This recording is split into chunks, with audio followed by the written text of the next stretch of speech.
आज हम आगे क्वेश्चन सोल्व करेंगे। Question 41, how many type of gametes can be produced by a diploid organism who is heterozygous for 4 loci. हमें बताना है कि एक डिप्लॉयड ऑर्गेनिज्म जो 4 लोकाई के लिए 4 लोकस के लिए हेट्रोजाइगस है उसमें कितने गैमेट्स प्रोड्यूस हो सकते हैं। तो आपको पता है गैमेट्स प्रोड्यूस करने का, गैमेट्स बनाने का एक फॉर्मूला है 2 की पावर n। n यहाँ पर क्या है, n है नंबर ऑफ हेट्रोजाइगस लोकाई, यानी ऑर्गेनिज्म में कितने हेट्रोजाइगस लोकाई हैं, कितने हेट्रोजाइगस लोकस हैं, वो किससे हम डिनोट कर रहे हैं, n से डिनोट कर रहे हैं। तो यहाँ पर n की वैल्यू कितनी दी गई है, हेट्रोजाइगस लोकाई दिए गए हैं यहाँ पर 4, तो n इज इक्वल टू 4। तो देखिए n हमारे पास 4 है तो हम यहाँ पर रखेंगे 2 की पावर 4। 2 की पावर 4 का मतलब 2 इंटू 2 इंटू 2 इंटू 2। तो देखिए 2 2 जा 4, 2 जा 8, 2 जा 16। तो नंबर ऑफ गैमेट्स कितने हो जाएंगे, नंबर ऑफ गैमेट्स हो जाएंगे 16। तो 41 का C is the correct answer.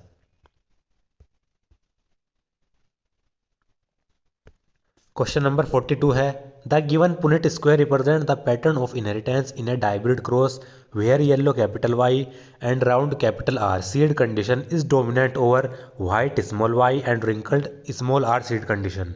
यहाँ पर हमें ये पुनेट स्क्वायर चार्ट दिया गया है। इसमें क्या है, एक डाइहाइब्रिड क्रॉस दिया गया है जहाँ पर येलो कलर यानी कैपिटल Y और राउंड सीड यानी कैपिटल R।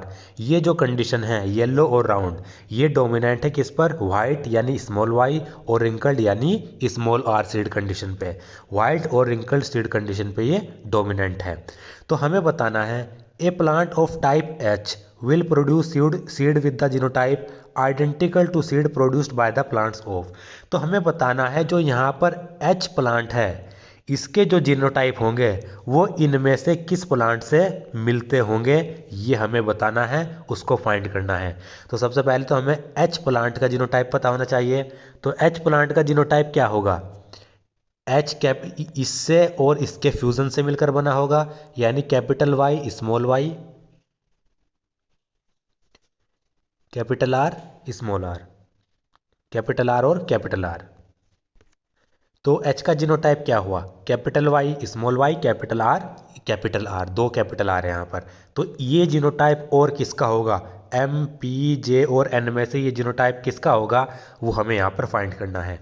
तो सबसे पहले देखिए M का जीनोटाइप हम फाइंड करते हैं। M का जीनोटाइप क्या होगा, M रहा हमारे पास ये, तो M इसके और इसके फ्यूजन से मिलकर बना होगा। M का जीनोटाइप देखिए कैपिटल Y ये वाला और स्मॉल y इधर, स्मॉल y इधर भी स्मॉल r, इधर भी स्मॉल r। तो ये तो मैच नहीं करते, तो m का जीनोटाइप इससे मैच नहीं करता, m ऑप्शन तो कट गया। टाइप J देखें, J का जीनोटाइप क्या होगा, J कहाँ पर है, J रहा यहाँ पर, जो तो J किसके फ्यूजन से, इसके और इसके फ्यूजन से मिलकर बना होगा। तो J का genotype capital Y capital R small r, ये भी मैच नहीं करता, तो ये ऑप्शन भी कट गया यहाँ पर। टाइप P देखें अगर हम, P कहाँ पर है, P रहा है, P इसके और इसके फ्यूजन से मिलकर बना होगा। तो P का जीनोटाइप क्या होगा, स्मॉल y और यहाँ पर भी कैपिटल R, यहाँ पर भी कैपिटल R, तो ये भी मैच नहीं करता, तो P ऑप्शन भी यहाँ पर कट गया। तो यहाँ पर देखिए अब हमने 3 चेक कर लिए, ये भी नहीं था, ये भी नहीं था, ये भी नहीं था। अब हम N को देखते हैं, N का जीनोटाइप क्या होगा, N का जीनोटाइप होगा, N किससे मिलकर बना होगा, इससे और इससे, इसके फ्यूजन से मिलकर बना होगा। तो इधर कैपिटल Y, इधर स्मॉल y, इधर कैपिटल R और इधर भी कैपिटल R। तो देखिए आप H का और N का जो जीनोटाइप है वो बिल्कुल एक जैसे हैं, capital Y small y, capital R small r, capital Y small y, capital R small r। तो H और H का जो जीनोटाइप है वो किससे मिलता है, वो मिलता है टाइप N से। तो 42 का D is the correct answer.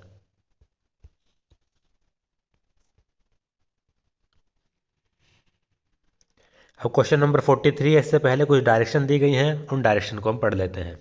Read the given paragraph to answer the question number 43 and 44। ये पैराग्राफ हमें पढ़ना है और क्वेश्चन नंबर 43 और 44 आंसर करना है। In certain plant yellow fruit colour capital Y is dominant to green fruit colour small y। कुछ plant में जो येलो फ्रूट कलर है यानी कैपिटल Y वो डोमिनेंट है किसके ऊपर, ग्रीन फ्रूट कलर यानी स्मॉल y के ऊपर। और round shape capital R is dominant to oval shape. Round shape capital R किसके ऊपर डोमिनेंट है? ओवल शेप यानी स्मॉल आर के ऊपर। The two genes involve are located on different chromosome. ये दो दो जीन्स हैं, ये डिफरेंट क्रोमोजोम पे लोकेटेड हैं। तो हमें बताना है, क्वेश्चन नंबर 43 है हमारे पास, which of the following will result when plant capital Y capital R small R is self pollinated. जब plant capital R small R इसको सेल्फ पोलिनेट किया गया, यानी इसकी क्रॉसिंग कराई गई capital Y capital R small R से, तो हमें बताना है इनमें से फिनोटिपिक रेशो और जीनोटिपिक रेशो क्या होगा, इनमें से कौन सा ऑप्शन सही होगा। तो ये आप देख सकते हैं, ये हमने कहाँ पर पढ़ा? ये हमने पढ़ा डाई हाइब्रिड क्रॉस में। कहाँ पर पढ़ा? डाई हाइब्रिड क्रॉस में बिल्कुल सेम कंडीशन थी। और डाई हाइब्रिड क्रॉस में जो फिनोटिपिक रेशो आ रहा था वो कितना था? 9:3:1 फिनोटिपिक रेशो ये आ रहा था। तो इसमें क्या होगा, जब हमने इसको सेल्फ पोलिनेट किया तो जो फिनोटिपिक रेशो आया वो कितना आया? 9:3:1। तो 43 का A is the correct answer. वो डाई हाइब्रिड क्रॉस मैं आपको दिखा भी देता हूँ। तो यहाँ आप देखिए, ये F1 जनरेशन आई, capital Y capital R small R, ये वाली F1 जनरेशन। जब हमने इस F1 जनरेशन की सेल्फिंग कराई तो इससे हमें ये वाली कंडीशन मिली। यहाँ पर जब हमने इसकी सेल्फिंग कराई तो यहाँ पर ये गैमेट बने। इन गैमेट्स को जब हमने फ्यूज़ कराया तो आप यहाँ पर देख सकते हैं, यहाँ पर ये वाली कंडीशन हमारे पास बन गई। तो आप यहाँ पर देखें, ये क्या है? Round yellow. 1 2 3 4 5 6 7 8 और 9, 9 तो आई हमारे पास राउंड येलो। उसके बाद 1 2 और ये 3, 3 आई हमारे पास रिंकल्ड येलो। उसके बाद 1 2 3, 3 आई हमारे पास राउंड ग्रीन और एक आई हमारे पास रिंकल्ड ग्रीन। तो फिनोटिपिक रेशो क्या आएगा? 9:3:1। जो एनसीईआरटी की बुक में ये क्रॉस दिया गया है बिल्कुल सेम टू सेम ऐसे ही क्रॉसिंग करनी है और फिनोटिपिक रेशो हमें यहाँ पर मिल जाएगा। ये रहा phenotypic ratio, round yellow 9, round green 3, wrinkled green yellow 3, wrinkled green 1, 9:3:1। बिल्कुल सेम सेम क्रॉसिंग जो हमारे पास क्वेश्चन है उसमें होगी। बिल्कुल जो ये क्वेश्चन है इसमें भी देख सकते हैं आप, वही है capital R capital Y small Y. अगर इसको हम उल्टा करके लिखें, बिल्कुल सेम कंडीशन है, सेम क्रॉसिंग होगी और सेम ही रेशो आएगा। तो 43 का आंसर क्या है? 43 का आंसर है हमारे पास ए। क्वेश्चन नंबर हमारे पास 44 है, which of the following is correct for the condition when plant capital Y capital R small R is back crossed with the double recessive parent.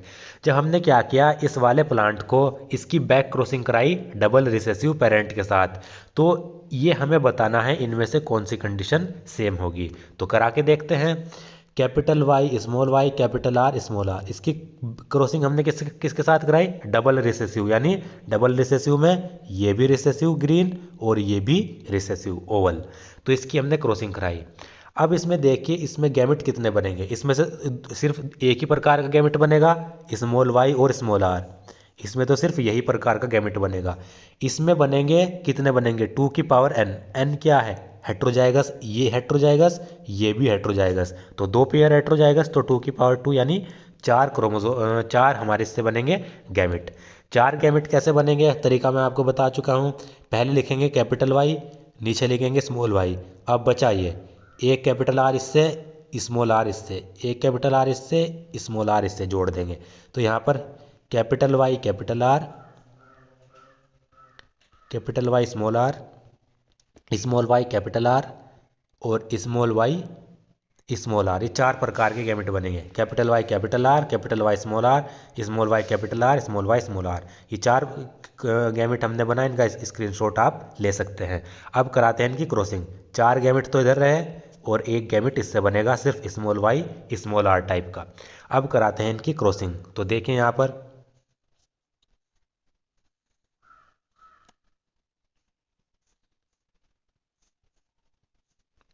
यहाँ पर आप अगर देखें, पहला गैमेट हमारे पास क्या है? Capital Y capital are.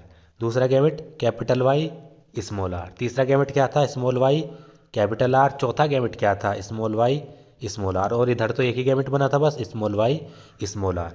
ये लिख लिया हमने गैमेट। अब इनके कराते हैं क्रॉसिंग। तो capital Y small Y capital R small R, पहला प्लांट बना। दूसरा, इधर कैपिटल वाई, इधर स्मॉल वाई, इधर स्मॉल आर, इधर स्मॉल आर। दूसरा बन गया तीसरा, इधर भी स्मॉल वाई, उधर भी स्मॉल वाई, इधर कैपिटल आर, उधर स्मॉल आर। इसमें और इसकी क्रॉसिंग कराने पर small Y, small Y, small R, small R बन गया हमारे पास ये। अब यहाँ पर देखिए, यहाँ पर क्या है, ये प्लांट हमारा कैसा है, येलो और राउंड, तो इसको मैं वाई आर लिख देता हूँ। येलो राउंड का मतलब वाई आर। ये प्लांट हमारा कैसा है, येलो कैपिटल वाई इसमें, और ये ग्रीन, तो वाई जी यानी येलो ग्रीन। ये प्लांट हमारे पास कैसा है, वाई का मतलब स्मॉल वाई का मतलब ग्रीन। यहाँ पर स्मॉल आर का मतलब क्या था, स्मॉल आर का मतलब था यहाँ पर रिंकल्ड यानी ओवल। ये मैंने यहाँ पर थोड़ा गलत लिख दिया, ये होगा ओवल। क्या होगा यहाँ पर, ओवल। और ये यहाँ पर होगा ग्रीन, और कैपिटल आर का मतलब राउंड, जी आर लिख दिया मैंने, ग्रीन राउंड। ये होगा हमारे पास यहाँ पर स्मॉल वाई का मतलब ग्रीन, और स्मॉल आर का मतलब ओवल। ओवल कंडीशन हमें वहाँ पर दी गई है। तो ये हमारे पास यहाँ पर बन गए। अब देखें यहाँ पर फिनोटिपिक रेशो कितना आया। फिनोटिपिक रेशो की अगर हम बात करें तो एक येलो राउंड, एक एक येलो ओवल, एक एक ग्रीन राउंड, एक एक ग्रीन ओवल, एक, यानी चारों प्लांट अलग अलग हैं और चारों एक एक हैं, तो 1:1:1:1। फिनोटिपिक रेशो तो कितना आया, 1:1। तो ये वाला ऑप्शन तो हमारा कट हो गया। अगर हम बात करें जीनोटिपिक रेशो की, जीनोटिपिक रेशो क्या, एक जीनोटाइप ये तो 1, और ये और ये अलग जीनोटाइप हैं, क्योंकि कैपिटल वाई की स्मॉल आर स्मॉल आर, ये अलग जीनोटाइप, ये अलग जीनोटाइप, तो 1। तीसरा जीनोटाइप, ये वाला जीनोटाइप इन दोनों से बिल्कुल अलग है, स्मॉल वाई कैपिटल आर 1। और चौथा चौथा जीनोटाइप अगर हम देखें, स्मॉल वाई स्मॉल आर, ये जीनोटाइप भी बिल्कुल अलग है, तो 1। तो फिनोटिपिक रेशो भी 1:1:1:1, जीनोटिपिक रेशो भी 1:1:1:1। तो इसका आंसर क्या होगा, 1:1:1:1 ratio of phenotype and genotype. इस क्रॉस में फिनोटाइप और जीनोटाइप का रेशो यही आएगा जो दिया गया है। तो 44 का D is the correct answer. Question number 45 है, when two pair of trait are combined in a hybrid, segregation of one pair of character is independent of the other pair of character.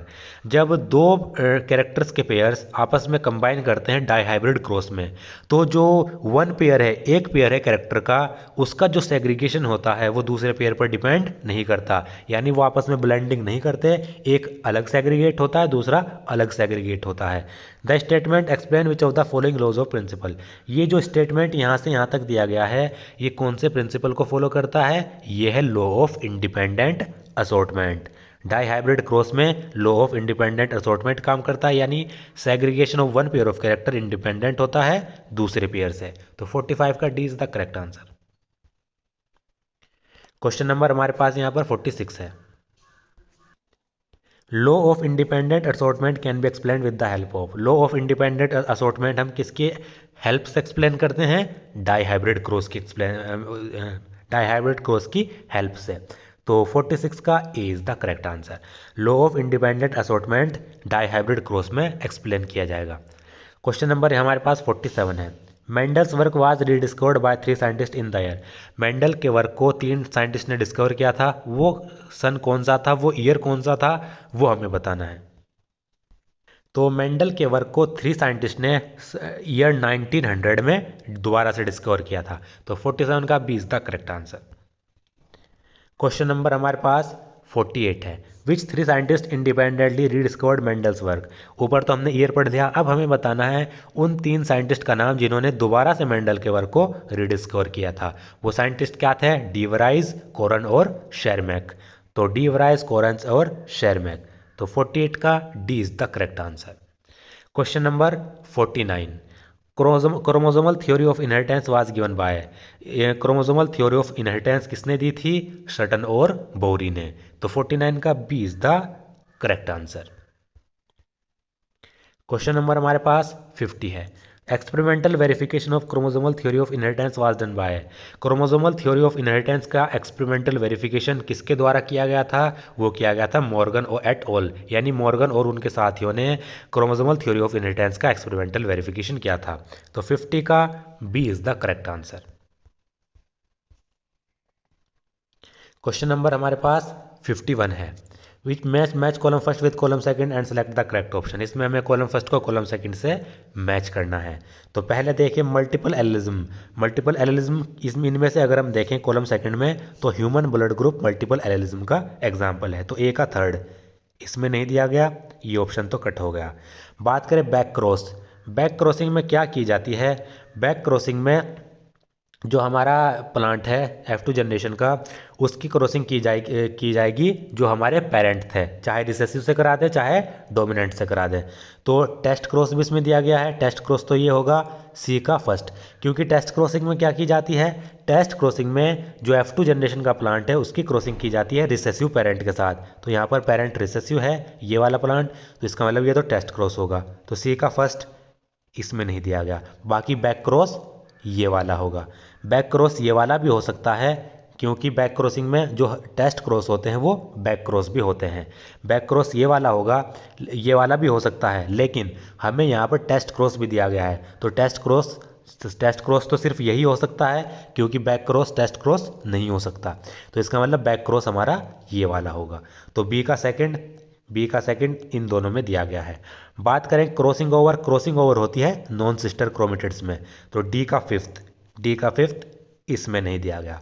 बाकी recombination non parental gene combination, यानी जो ऐसे gene जो non parental type होते हैं उनके बीच में जब कॉम्बिनेशन होता है उसको कहते हैं रिकॉम्बिनेशन, जिससे एक नया ही रिकॉम्बाइन होकर नया ही क्रोमोसोम बन जाता है। तो ई का फोर्थ ये रहा। तो बी हमारा आंसर है। ए का थर्ड, बी का सेकंड बैक क्रॉस ये रहा, सी का फर्स्ट टेस्ट क्रॉस ये रहा, डी का फिफ्थ क्रॉसिंग ओवर ये रहा और ई का फोर्थ ये रहा। तो 51 का B is the correct answer. 52 question number हमारे पास 52 है। Genes located very close to one another on same chromosome tend to be transmitted together and are called. ऐसे जीन जो एक ही क्रोमोसोम पे बहुत ही पास लोकेटेड होते हैं और एक साथ ट्रांसमिट होते हैं, उन जीन को हम क्या कहते हैं? तो ऐसे जीन जो एक सेम क्रोमोसोम पे बहुत ही पास लोकेटेड होंगे उनको हम कहते हैं लिंक्ड जीन्स। तो 52 का C is the correct answer. Question number हमारे पास 53 है। True breeding red eyed Drosophila flies with plain thoraxes were crossed with pink eyed flies with striped thoraxes. इसमें क्या किया गया? रेड आइड ड्रोसोफिला फ्लाइज ली गई जिनमें प्लेन थोरेक्सेस थे, red eye with plain thorax. इनकी क्रॉसिंग कराई गई पिंक्ड आइड फ्लाइज के साथ। पिंक ऐसी फ्लाइज जिनकी आई कैसी हो? पिंक हो, और उनमें थोरेक्स कैसे हो? स्ट्रिप्ड थोरेक्स हो। तो ये क्रॉस किया गया, red eye plain thorax cross किया गया पिंक आई स्ट्रिप्ड थोरेक्स के साथ। The F1 flies were then test cross against the double recessive. उसके बाद जो F1 फ्लाइज ली गई उनको टेस्ट क्रॉसिंग की गई डबल रिसेसिव पेरेंट के साथ। The following F2 generation resulted from the cross. अब क्रॉस से जो जनरेशन आई F2 जनरेशन वो ये आई। 80 आई हमारे पास रेड आई प्लेन थोरेक्स, 16 आई रेड आई स्ट्रिप्ड थोरेक्स, 12 आई पिंक आई प्लेन थोरेक्स और 92 यानी 92 आई पिंक आई स्ट्रिप्ड थोरेक्स। तो ये रिजल्ट हमारे पास आया। अब हमें बताना है what percentage number of recombinant resulted from the test cross. अब जो टेस्ट क्रॉस से ये रिजल्ट आया इसमें रिकॉम्बिनेंट का परसेंटेज क्या है वो हमें निकालना है। तो रिकॉम्बिनेंट कैसे? रिकॉम्बिनेंट वे होंगे जो इन पेरेंट से अलग होंगे, इनके कॉम्बिनेशन से मिलकर बने होंगे। तो रेड आई प्लेन थोरेक्स ये तो बिल्कुल पेरेंटल टाइप है, क्योंकि ये पेरेंट और ये वाले F2 जनरेशन के ये फ्लाइज पेरेंटल टाइप है। क्योंकि पेरेंट हमारा कैसा है? रेड आई प्लेन थोरेक्स, और 80 जो ये बने ये भी रेड आई प्लेन थोरेक्स। तो ये तो हो गए पेरेंटल टाइप, इनको तो काटते हैं हम। बाकी red eye striped thorax, red आई इससे स्ट्रिप्ड थोरेक्स इससे, तो ये बना हमारा रिकॉम्बिनेंट, यानी इसके और इसके कैरेक्टर आपस में मिले जिससे एक रिकॉम्बिनेंट बना। Pink eye plain thorax, pink आई इधर प्लेन थोरेक्स इधर, तो ये भी रिकॉम्बिनेंट, क्योंकि एक कैरेक्टर इधर से एक कैरेक्टर इधर से, तो ये भी हुआ हमारा रिकॉम्बिनेंट।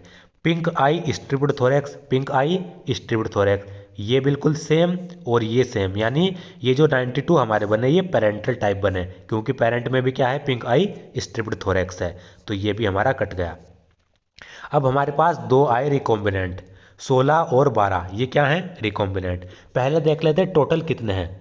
टोटल 80 + 16 + 12 + 92। तो 80 प्लस 16 प्लस 12 प्लस 92, इनको जब हम ऐड करेंगे तो कितना आएगा? 200 आएगा। तो 200 तो हमारे पास हो गए टोटल, और उनमें से रिकॉम्बिनेंट कितने? रिकॉम्बिनेंट कितने? 16 प्लस 12, 16 प्लस 12 कितने? 28। तो 28 आए हमारे पास रिकॉम्बिनेंट। अब हमें रिकॉम्बिनेंट की परसेंटेज निकालनी है। तो परसेंटेज कैसे निकालेंगे? जितने रिकॉम्बिनेंट है हमारे पास उनको ऊपर रखेंगे।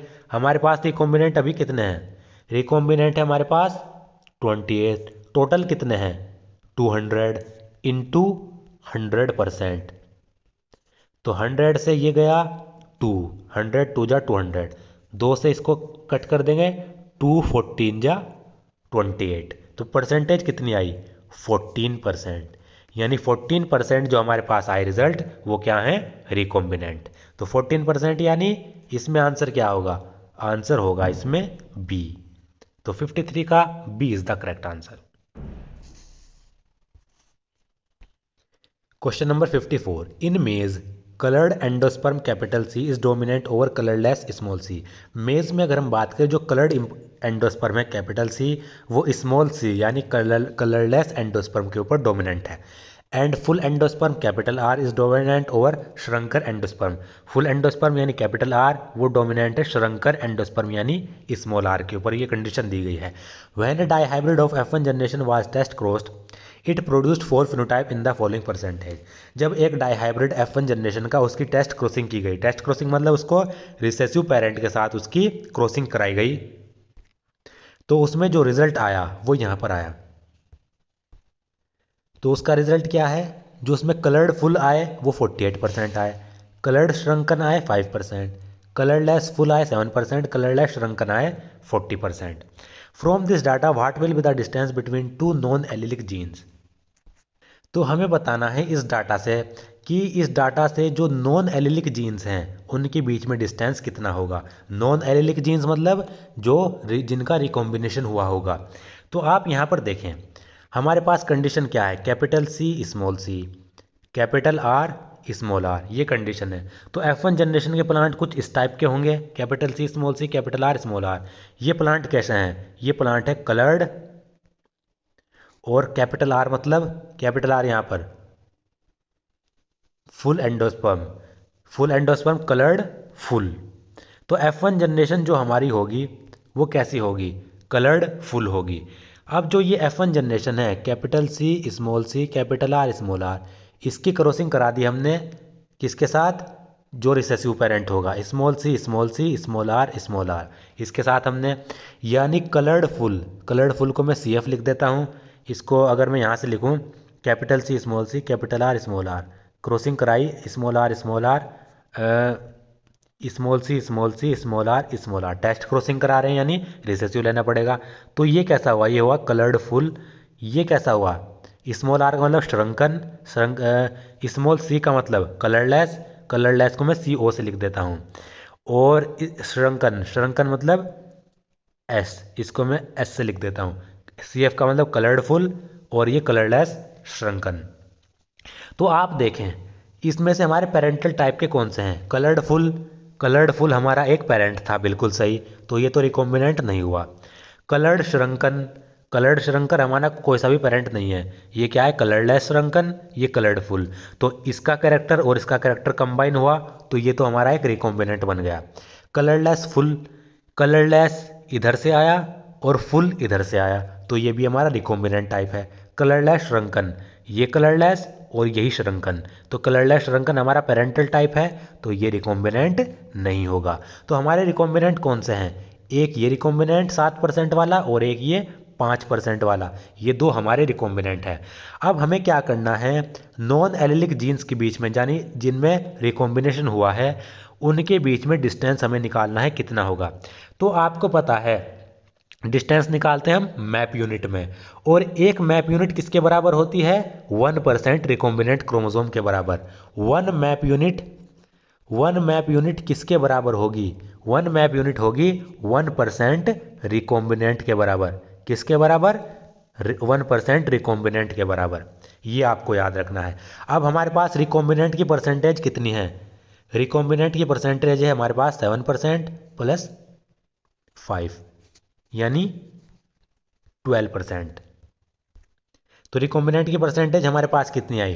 5 प्लस और ये वाला 7 कितनी आई? 12%। अब मैंने आपको बताया एक मैप यूनिट यानी जो डिस्टेंस होता है नॉन एलिलिक जीन्स के बीच में, एक मैप यूनिट बराबर होती है 1% रिकॉम्बिनेंट के बराबर। और हमारे पास रिकॉम्बिनेंट का परसेंटेज कितना है? 12।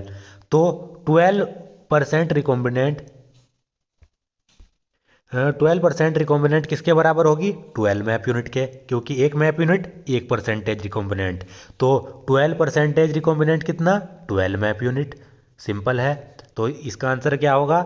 नॉन एलिलिक जीन्स के बीच में डिस्टेंस होगा 12 यूनिट। तो 54 का आंसर क्या होगा? डी।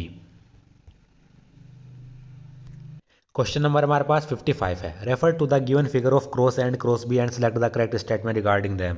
क्रॉस ए और क्रॉस बी दिया गया है, इनके बारे में हमें देखना है और ये देखना है जो स्टेटमेंट दिए गए हैं उनमें से स्टेटमेंट सही कौन सा है।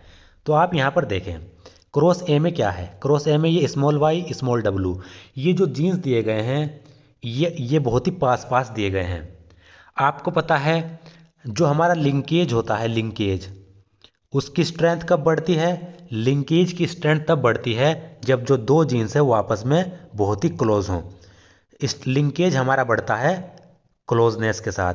लिंकेज इंक्रीज होगा जितने ज़्यादा जीन्स क्लोज क्लोज होंगे।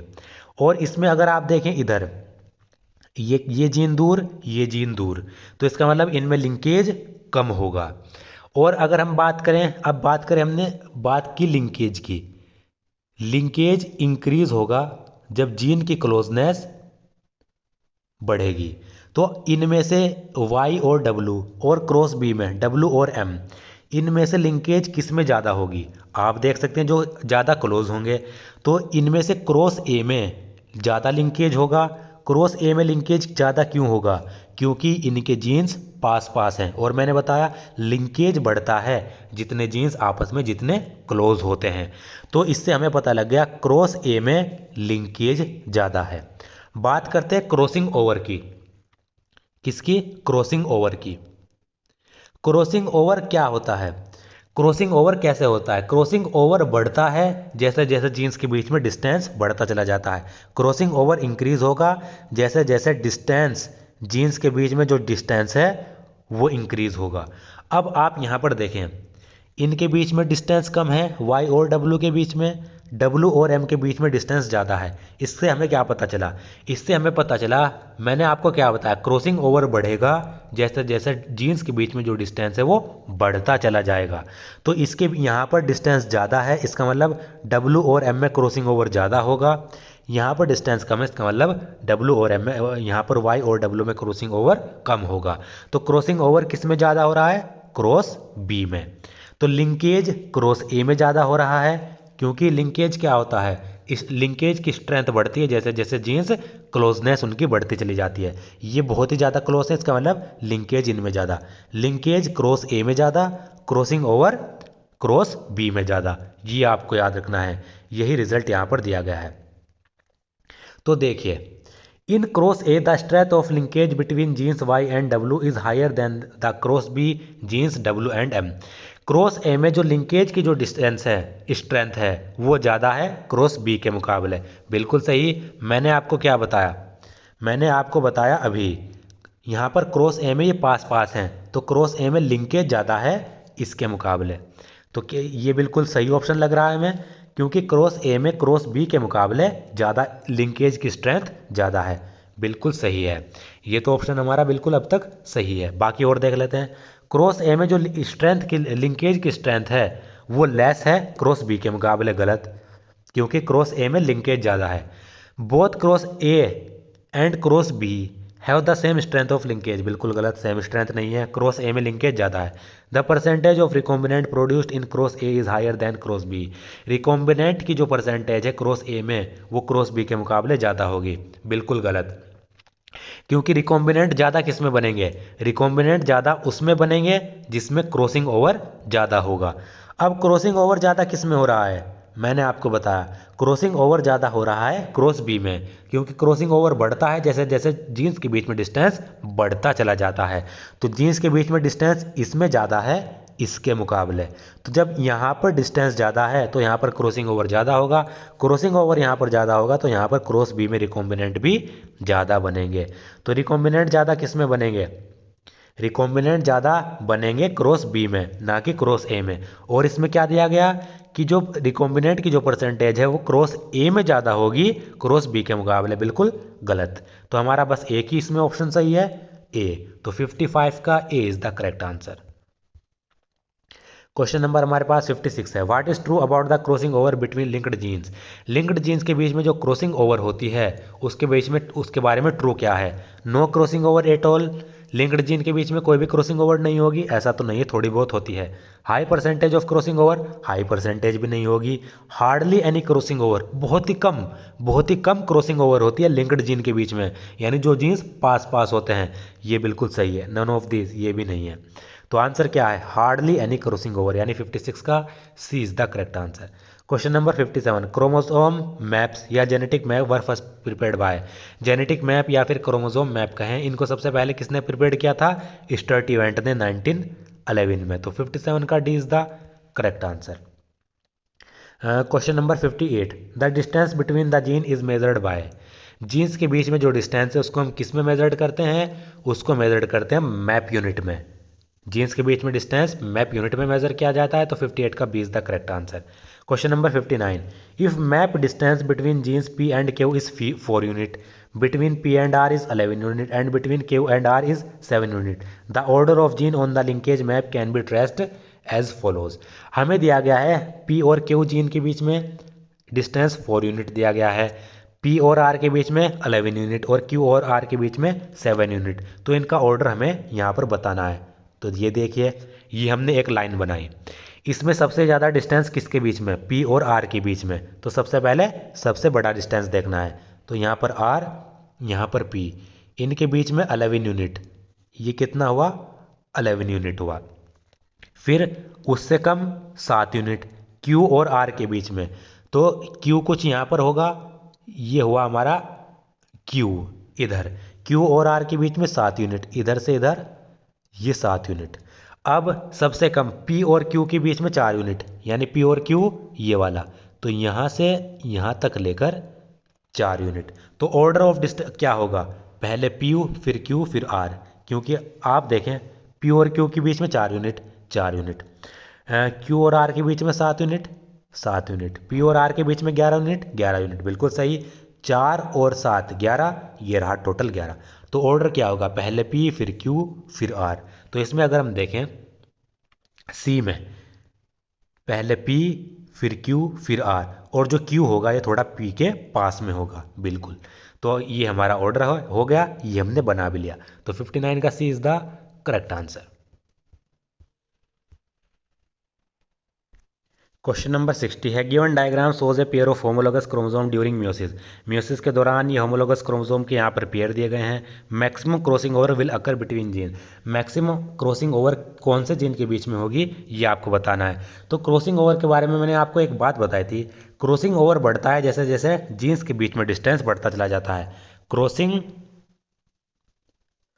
क्रॉसिंग ओवर बढ़ेगा जैसे जैसे जीन्स के बीच में डिस्टेंस बढ़ेगा। तो यहाँ पर अगर आप देखें सबसे ज़्यादा डिस्टेंस कौन से जीन के बीच में है? कैपिटल ए और स्मॉल डी के बीच में, ये सबसे ज़्यादा दूर है, क्योंकि ये तो पास हो गए, ये भी पास हो गए, ये भी पास हो गए, ये भी पास हो गए। सबसे ज़्यादा डिस्टेंस इसके और इसके बीच में है, तो सबसे ज़्यादा क्रॉसिंग ए और डी के बीच में होगी। दूसरा, ये भी सबसे ज़्यादा दूर हैं, तो ए और कैपिटल डी के बीच में, इन दोनों के बीच में सबसे ज़्यादा क्रॉसिंग ओवर होगी। तो 60 का आंसर क्या होगा? ए और डी, यानी capital A and small D, small A and capital D, small A and capital D. तो 60 का D is the correct answer, क्योंकि ये इनके बीच में डिस्टेंस सबसे ज़्यादा है। डिस्टेंस सबसे ज़्यादा इनके बीच में, क्रॉसिंग ओवर भी सबसे ज़्यादा होगी। तो 60 का आंसर क्या हो गया हमारा? डी हो गया। क्वेश्चन नंबर हमारे पास 61, which of the following are reason for Mendel success? Mendel की सक्सेस के इनमें से क्या रीजन है? ये हमें बताना है। यूसेज ऑफ प्योर लाइन और प्योर ब्रीडिंग वेराइटीज़, मेंडल ने प्योर लाइन या फिर प्योर ब्रीडिंग वेराइटीज़ इस्तेमाल की थी, इसकी वजह से भी उन्हें सक्सेस मिली थी, बिल्कुल सही। Consideration of one character eight A time, और मेंडल ने एक समय में एक ही कैरेक्टर कंसिडर किया था, बिल्कुल सही। Maintenance of statistical record of experiment, जो मेंडल थे उन्होंने एक्सपेरिमेंट का मैथमेटिकल या फिर स्टैटिस्टिकल रिकॉर्ड भी मेंटेन किया था, बिल्कुल सही। Knowledge of linkage and incomplete dominance, Mendel को लिंकेज और इनकम्प्लीट डोमिनेंस की कोई भी नॉलेज नहीं थी। तो फर्स्ट, सेकंड और थर्ड, यानी फर्स्ट, सेकंड और थर्ड बी ऑप्शन में दिया गया है।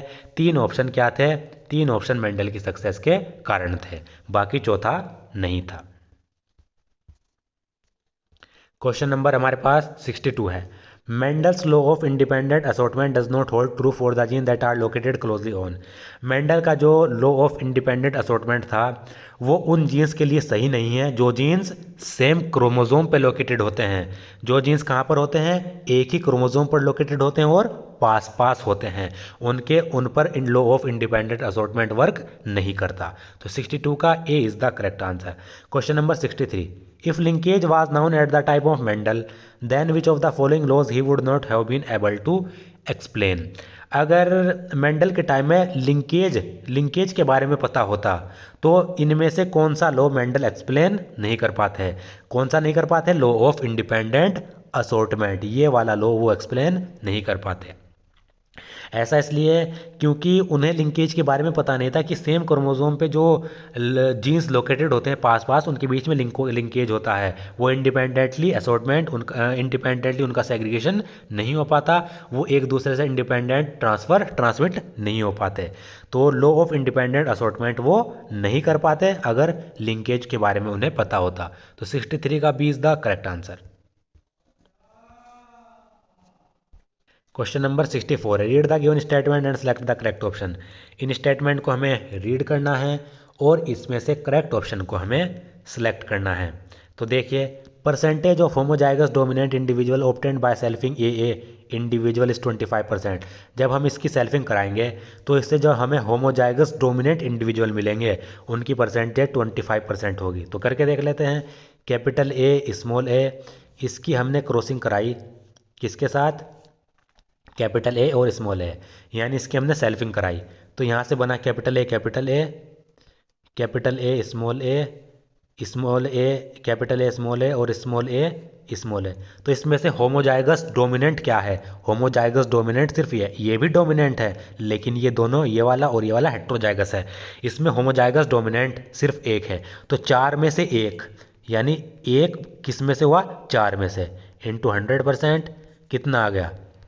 25%। तो होमोजाइगस डोमिनेंट इंडिविजुअल की परसेंटेज आएगी 25%। पहला तो ट्रू हो गया। Types of genetically different gamete produced by genotype A B B C C are 2। Genetically different gamete जो इससे बनेंगे वो कितने बनेंगे? 2 बनेंगे। गैमेट निकालने का फॉर्मूला क्या है? 2 की पावर n। 2 की पावर n यानी n क्या है? Number of heterozygous pair. तो ए बी बी सी सी, इनमें से हेट्रोजाइगस ये वाला भी नहीं है, ये वाला भी हेट्रोजाइगस नहीं है, सिर्फ एक ही हेट्रोजाइगस पेयर है उसमें। तो 2 की पावर n यानी 2 की पावर 1, तो यानी 2, बिल्कुल सही। तो बिल्कुल सही है, यहाँ पर दो ही प्रकार के डिफरेंट गैमेट बनेंगे, दो ही टाइप के गैमेट बनेंगे। तो बिल्कुल सही, इसमें दो ही गैमेट बनेंगे हमारे पास, दो टाइप के गैमेट। तो ये दूसरा भी हमारा करेक्ट ऑप्शन है। तीसरा, phenotypic ratio of monohybrid F2 progeny in case of Mirabilis jalapa is 3:1। जो मिराबिस जिलापा है उसमें जो F2 प्रोजेनी बनेगी उसके केस में फिनोटिपिक रेशो 3:1 होगा। ये ऑप्शन इनकरेक्ट है। ऐसा क्यों? क्योंकि जो मिराबिलिस जिलापा होता है, इस प्लांट में क्या होता है? इनकम्प्लीट डोमिनेंस होता है। इनकम्प्लीट डोमिनेंस के कारण इसमें जो रेशो आता है वो कितना आता है? 1:2:1, यानी एक रेड बनता है इसमें, दो पिंक बनते हैं और एक बनता है वाइट। तो इनकम्प्लीट डोमिनेंस के कारण इसमें फिनोटिपिक रेशो क्या हो जाता है? 1:2:1। तो ये ऑप्शन हमारा इनकरेक्ट। तो पहला दूसरा ट्रू, तीसरा फॉल्स। इसमें अगर हम देखें, ऑल स्टेटमेंट आर ट्रू, बिल्कुल नहीं। Statement first and second are true but statement third is false, बिल्कुल सही है। पहला और दूसरा ट्रू है, तीसरा हमारा फॉल्स है। तो 64 का बी ही हमारा आंसर है। Question number 65. A man having the genotype EEFFGGHH can produce P number of genetically different sperm, and a woman of genotype capital L small capital I small I capital L capital M small m capital N small n can generate Q number of genetically different eggs. Determine the value of P and Q. एक man है जिसके genotype ये हैं, वो P number of genetically different sperm produce कर रहा है। Genetically different sperm यानी कितने टाइप ऑफ गैमेट उसमें बन सकते हैं, तो वही है 2 की पावर n फॉर्मूला। फॉर्मूला क्या है गैमेट निकालने का? 2 की पावर n। n क्या है? n है यहाँ पर हमारे नंबर ऑफ हेट्रोजाइगस पेयर। तो देखिए ये ई हेट्रोजाइगस नहीं है, कट गया। एफ हेट्रोजाइगस है, कैपिटल जी स्मॉल जी हेट्रोजाइगस है, और कैपिटल एच हेट्रोजाइगस नहीं है। हेट्रोजाइगस पेयर कितने? दो का मतलब n की जगह पर 2 रख देंगे। 2 की पावर 2, 2 इंटू 2 4। तो P हमारे पास क्या आ गया? P की वैल्यू आ गई 4। P की वैल्यू 4 किस में दी गई है? इसमें नहीं है और इसमें नहीं है। A और B में से अब हमारा आंसर होगा। बात करते हैं अब फीमेल में, जीनोटाइप क्यू। फीमेल का genotype capital I small I, capital L M और स्मॉल एन और स्मॉल एन। तो नंबर ऑफ हेट्रोजाइगस 1 2 और 3, ये वाला हेट्रोजाइगस नहीं है। नंबर ऑफ हेट्रोजाइगस इसमें 3 हुए, तो 2 की पावर 3 यानी 2 इंटू 2 इंटू 2, 2 2 जा 4 2 जा 8। क्यू की वैल्यू आ गई हमारे पास 8। तो इन दोनों में से क्यू में 8 किस में है? इसमें नहीं है, इसमें क्यू 8 है। तो P4 Q8। तो 65 का B is the correct answer. 65 का आंसर हमारे पास क्या है? B। यानी जो मैन है उसमें P number of genetically different sperm बनेंगे 4, और वुमेन में Q number of genetically different eggs यानी 8 number of genetically different eggs produce होंगे। तो 65 का B is the correct answer.